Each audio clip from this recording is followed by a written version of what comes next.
Hello, નમસ્તે. કેમ છો બધા? તો આજે હું તમારી સાથે આંબળાની બે રેસીપી શેર કરીશ. પહેલી રેસીપી જે આથેલા આંબળાનું અથાણું. તેના માટે અહીં અમે 500 ગ્રામ જેટલા આંબળાને ધોઈ કોટનના કપડાથી સાફ કરી તેમાં ચાકુની મદદથી આવી રીતે કટ લગાવી લઈએ. 2 ચમચી જેટલું મીઠું અને 2 ચમચી જેટલી હળદર એડ કરી સારી રીતે મિક્સ કરી 2 કલાક સુધી રહેવા દઈએ. આ બાજુ આંબળાનો મુરબ્બો બનાવવા માટે 500 ગ્રામ જેટલા આંબળાને પાણીમાં બાફી લઈએ અને તેના પીસને અલગ કરી લઈએ. મુરબ્બો બનાવવો બિલકુલ સરળ છે, તો તમે પણ ઘરે જરૂરથી બનાવજો. હવે 1.5 કપ જેટલી ખાંડ, વજનમાં તે 400 ગ્રામ જેટલી છે. 500 ગ્રામ આંબળાની સાથે 400 ગ્રામ જેટલી ખાંડ આપણે લીધી છે.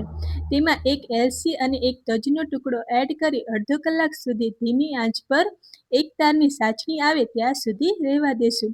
ઠંડુ થયા પછી આપણો મુરબ્બો કંઈક આવો દેખાય છે.